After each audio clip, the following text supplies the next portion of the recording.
My dad stood up and gave a 40-minute speech full of love and tears at my brother's wedding, but when my wedding day came, he said something so short and so cold that every guest in that room turned and looked at me at the same time. My brother's wedding speech lasted 40 minutes, and my father cried 3 times. I know because I counted. Not bitterly, not then. I was 26 and sitting at the reception table genuinely happy for my brother Callum and his wife Petra, and I watched my father stand at that microphone for 40 minutes and talk about who Callum was and what he meant and what kind of man he had become, and I felt something warm and uncomplicated watching it because I did not yet know what comparison felt like from the inside. My father's name is Gerald. He is 64 years old and has been, for as long as I can remember, a man who loved his children in the specific and unequal way that some fathers love, fully and without reservation toward one and carefully and with conditions toward the other. I am the other. My name is Ren. I am 31 years old. I have known my whole life that Callum was the favored one in the way that children know things before they have language for the knowing, in the body, in the specific reading of a room when both of you enter it, in the quality of attention that moves toward him and the quality that moves toward you, which is a different quality entirely. I had made peace with this. That is what I told myself for 26 years, and it was partly true and partly the story you tell yourself when the alternative is too large to hold. At Callum's wedding, I believed the peace. I sat at the table and watched my father cry for the 3rd time during the speech, and I felt genuine warmth, and did not feel the comparison because the comparison had not yet been made. That was 5 years ago. I met my husband Owen when I was 27. He was a structural engineer, 30 years old, with the specific quality of someone who thinks carefully before speaking and means everything he says when he says it. We met at a dinner party at a mutual friend's apartment, and he sat across from me and listened to everything I said with the full attention of someone who is genuinely interested rather than waiting for his turn, and by the end of the evening I understood that I had met someone different from anyone I had met before. We were together for 2 years before he proposed. He proposed in our kitchen on a Sunday morning, no production, no performance, just him on one knee with a ring he had chosen himself and a face completely open in the way his face went when he was feeling something real. I said yes before he finished the sentence. We planned the wedding for 14 months. I was involved in every decision and Owen was involved in every decision, and the planning was the most collaborative thing I had ever done with another person, each of us bringing our full attention to the building of a day that would be ours and nobody else's. My mother helped. Eleanor, my mother, was a woman who loved both her children with the genuine completeness of someone who had not organized her love on a curve, and she threw herself into the wedding planning with the enthusiasm of someone who had been waiting for this, and was not going to let a single detail be less than it should be. My father was invited to participate. He was asked about preferences and consulted about logistics and included in every conversation that involved him. He received all of this with the warm efficiency of a man completing required stages and contributing what was necessary and nothing more. I noticed this and filed it under the familiar category of Gerald being Gerald, which was the category I had been filing things into for 31 years. The category was full. I did not examine how full. 2 months before the wedding, my mother called me on a Thursday evening with the specific quality of voice she used when she was managing something she did not want to manage. She told me my father wanted to give a speech at the wedding. I told her, of course, I had assumed he would. A pause. He wants to keep it short, she told me. I looked at the kitchen wall. How short? I asked. He said he's not one for long speeches. Callum's wedding 40-minute speech sat somewhere in my memory, and I looked at it from a distance and told myself people do things differently at different times, and the length of a speech is not the measure of the love behind it. That's fine, I told her. Whatever he's comfortable with. She was quiet for a moment. I wanted you to know ahead of time. Mom, I replied. It's fine. She did not sound like she thought it was fine. She sounded like a woman who has tried to address something and been told it does not need addressing and has decided, for now, to accept that. I did not think about the speech again for 2 months. Owen and I were married on a Saturday in September. The day was everything. I want to say that clearly before I say anything else, because the day deserves its own acknowledgement separate from what happened inside it.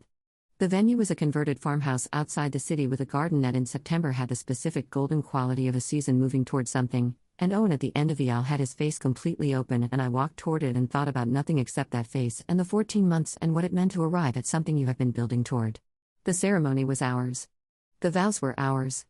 Every detail was ours, and it was exactly what we had built, and for the duration of it I was inside the day completely. The reception was in the garden. Long tables, good food, the specific noise of a room full of people who are genuinely happy about the thing they are celebrating. Owen's family filled one side with warmth and ease. My side had my mother, luminous and emotional in the way she had been all day, and Callum and Petra and the extended family and friends, and the room had everything a room is supposed to have. My father was at the head table. He had been correct and formal all day, present in the way of someone completing a required attendance, and I had filed this also under Gerald being Gerald, and had not let it touch the day. The speeches began after dinner. Owen's best man, a man named Fletcher, gave a speech that was funny and warm and landed everything it attempted. Owen's mother gave a speech that made the room cry, including Owen, which was its own perfect thing. My mother stood up and spoke for 12 minutes, and by the end of it I was crying and she was crying and several people nearby were crying, and she sat down and took my hand under the table. Then my father stood up. The room settled in the way rooms settle when the next speaker rises. The specific attention of 114 people moving toward one point. Gerald stood at the microphone. He looked at his note card. He had a note card? One note card. He looked at the room. He looked at me. And he spoke for 2 minutes and 40 seconds. I know the duration because Owen told me afterward, because Owen had been watching the clock on the wall behind my father's head, because Owen had understood within the first 30 seconds what was happening and had spent the remaining 2 minutes and 10 seconds watching the clock and watching my face and watching the room. What my father said in 2 minutes and 40 seconds was not cruel. I need to be precise about that because cruel would be simpler and simpler is not accurate. It was not cruel. It was the speech of someone who had written down the required things, the congratulations and the best wishes and the welcome to the family directed at Owen, and had delivered those required things and sat down. It was the speech of someone fulfilling an obligation. And in a room that had watched my mother speak for 12 minutes and cry twice and hold the room with the complete attention of someone who had something real to say, 2 minutes and 40 seconds landed with the specific weight of a thing that was not there rather than a thing that was. The room felt it. That is the part I cannot describe adequately and will try to describe accurately. When my father sat down, there was a pause before the applause. A brief pause, a half second maybe, the pause of a room recalibrating. And in that pause, not all at once but in a wave that started near the front and moved backward, 114 people turned and looked at me. Not dramatically. Not with pity performed. Just looked. The instinctive, involuntary look of people who have felt something and are checking the face of the person it was done to. I felt every single one of those looks. Owen's hand found mine under the table. I picked up my wine glass. I looked at the garden. The garden was golden in the September evening and the lights were strung through it the way we had planned and everything was exactly what we had built, and my father had just stood in the middle of it and measured, in front of everyone who loved me, what I was worth to him. 2 minutes and 40 seconds. Callum, across the table, was looking at his plate. My mother was looking at my father. My father was looking at his note card. Owen held my hand under the table and did not let go for the rest of the evening. The night after the wedding we were in the hotel and Owen sat on the edge of the bed and looked at me with the expression he had when he was deciding to say the true thing. I need to ask you something, he told me. And I need you to answer honestly. I sat across from him. How long has he been doing this? He asked. I looked at my hands. I thought about Callum's wedding. The 40 minutes. The 3 cries. The specific quality of attention that had moved toward my brother at every family gathering for 31 years while a different quality moved toward me. My whole life, I told him. Owen looked at me for a long moment. He did not say it was going to be okay. He did not say my father probably didn't mean it the way it landed. He did not perform any of the comfortable reassurances that would have required me to perform acceptance of them. He just looked at me and nodded once. Okay, he replied. Then we figure out what we do with that. I looked at my husband on the edge of the hotel bed on our wedding night and felt, under everything else, the specific relief of being seen accurately by someone who is not going to look away from the accurate thing. My mother called on Tuesday, 3 days after the wedding.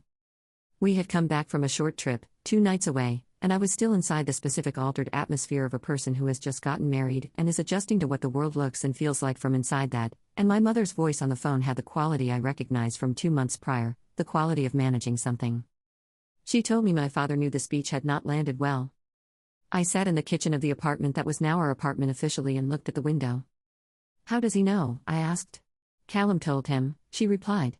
I thought about Callum looking at his plate. Callum, who had received 40 minutes and 3 cries and had sat across the table from me and looked at his plate when our father sat down after 2 minutes and 40 seconds. What did Dad say? I asked.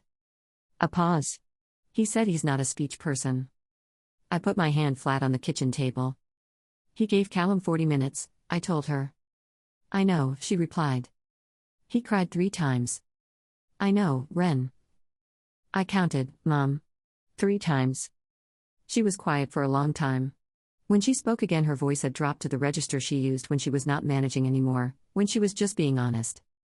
I have been trying to address this with him for 30 years, she told me. I want you to know that. Not because it changes anything. Because I need you to know I have never accepted it and I have never stopped trying to change it. I looked at the window. What does he say when you address it? I asked. He says he treats you both the same. I looked at the window for a long time. Okay, I told her. Thank you for calling. We said goodbye and I sat in the kitchen and Owen came in from the other room and looked at my face and came and sat across from me without asking what had happened because my face was already telling him. She called to tell me he knows it didn't land well, I told him. He says he's not a speech person. Owen looked at me steadily. He gave your brother 40 minutes, Owen replied. I know, I told him. Owen put both hands on the table. What do you want to do? He asked. I want to tell you that I had the conversation with my father immediately. That I called him that week and said the true thing and that the saying of it produced something useful. That would be the cleaner version of this story and it would not be accurate. What actually happened is that I did not call my father for 3 weeks. I went back to work and Owen went back to work and we settled into the new texture of our married life and I carried the 2 minutes and 40 seconds with me the way you carry something you have not yet decided what to do with. I thought about it in the mornings. Not obsessively. The way you think about a splinter, aware of it specifically when you move in a particular direction. Owen did not push me. He asked once, 2 weeks in, how I was sitting with it, and I told him I was still figuring that out, and he nodded and made coffee and did not bring it up again until I brought it up. Callum called on a Friday evening, 4 weeks after the wedding. He called from his own phone, without Petra, which told me he had decided to make this call independently. He did not open with pleasantries. He asked if I had a few minutes and I told him yes and he was quiet for a moment, and then he told me he was sorry. Not for himself. For my father. Callum had absorbed what had happened in that room and had been sitting with it for 4 weeks and he was calling to tell me he was sorry that it had happened and that he had not found a way to stop it. You couldn't have stopped it, I told him. I could have done something, he replied. When he sat down. I could have stood up and said something. What would you have said? A pause. I don't know. Something. Anything. It would have been better than looking at my plate. I sat with that. You were in an impossible position, I told him. So were you, he replied. And you were the one it was done to. That's different. We talked for a long time. Longer than Callum and I had talked in years. Not about the speech only. About the 31 years of it. About the specific texture of growing up in the same family with such different experiences of the same parents. Callum had known about the difference. Had always known. Had not known what to do with the knowing, which was its own version of the thing, the bystander version, the person who receives the favorite treatment, and does not know how to refuse it or redistribute it or make it stop. I didn't earn it, he told me. The 40 minutes. I didn't earn it differently than you earned what you got. I want you to know I know that. I looked at the kitchen wall. I know you know, I replied. We ended the call with something between us that had not been there before. Not repaired exactly. Opened. A door neither of us had known was closed. I called my father on a Sunday. Owen was in the next room and I had told him I was going to make the call and he had nodded and gone to the other room, and I had sat in the kitchen and called my father's number and waited. Gerald answered with his normal greeting, the warm efficiency of a man picking up the phone, and I waited for the greeting to finish and then I told him I needed to talk about the wedding. A pause. Brief. Managed in the way I recognized. Of course, he replied. I had prepared for this conversation. Not with a script. With a clarity about what I needed to say and what I was not going to accept in response. Owen and I had talked about it the night before and he had listened to me work through it and ask the questions that sharpened it, and by Sunday morning I had the shape of what I needed. I told my father that 2 minutes and 40 seconds had been heard by everyone in that room as a measurement. Not intentionally, maybe. But that is what it had been received as. He started with the not a speech person position. I told him I remembered Callum's wedding clearly. Silence. I told him I had counted the cries. 3.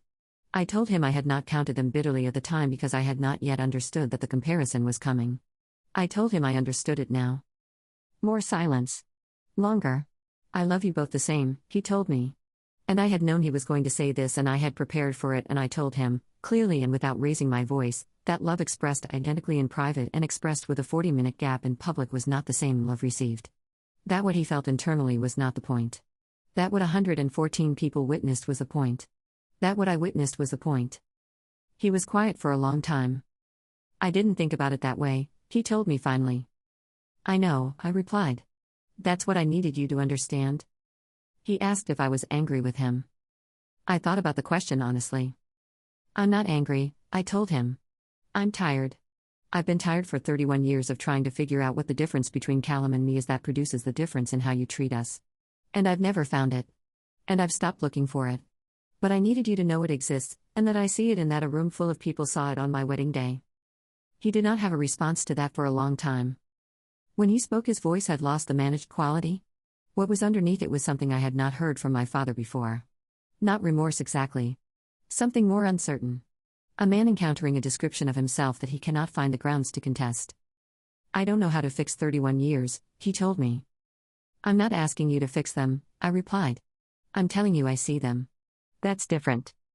We stayed on the phone for a few more minutes and ended the call with something that was not resolution and was not nothing, which was the most I had been able to expect and more than I had sometimes believed was possible.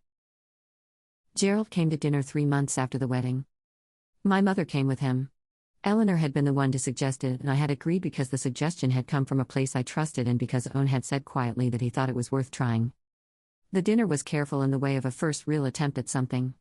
My father sat at our table and was present in a different way than his usual efficient presence. He asked Owen questions that indicated he had been paying attention to what Owen did and found it genuinely interesting. He asked me about my work with the specific attention of someone who is trying to practice a thing they have not practiced enough. It was not transformed. I want to be honest about that. Gerald at our dinner table was not a man who had fundamentally changed in 3 months. He was a man who was trying, with the tools he had, to do something differently, and the tools were limited, and the trying was visible, and the visible trying was its own kind of information. After dinner, my mother and Owen were in the kitchen, and my father and I sat in the living room, and he looked at the room for a moment. You've made a good life, he told me. I looked at him. You and Owen, he continued. It's a good life. I can see that. I waited. I should have said that on the day, he told me. I should have said a lot of things on the day that I didn't say. I looked at my father's face. 64 years old. The face of a man who has done something he cannot undo. It is beginning to understand the full dimensions of what that means. Yes, I replied. You should have. He nodded. He looked at his hands. I'm going to keep trying to be better at this, he told me. I did not tell him it was fine. I did not perform a forgiveness I was still working toward. I told him I appreciated that, which was true, and we sat in the living room until Owen and my mother came back from the kitchen and the evening moved into its final hour. The 2 minutes and 40 seconds live in me permanently. I have accepted this. They are in the record of my wedding day along with everything else, the golden September garden and Owen's open face and my mother's 12 minutes and the 114 people who turned and looked at me in the half-second pause after my father sat down. All of it is in the record. Permanently. The record does not get edited.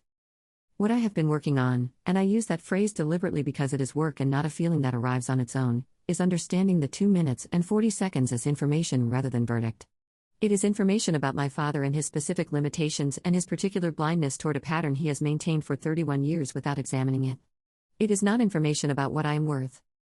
The difficulty is that for 31 years I had been receiving it as the second thing. The specific, accumulated, unexamined reception of a parent's differential treatment is a verdict on the self. Owen is the person who has most helped me see the difference. Not by arguing with me or reassuring me, but by being someone whose attention toward me has never been calibrated against anyone else's. He looks at me the way he has always looked at me, with the full attention of someone who has decided and does not need to keep deciding, and inside that looking I have been slowly, and perfectly, building a different version of what I am worth that does not reference my father's accounting. Callum and I are closer now than we have been since childhood.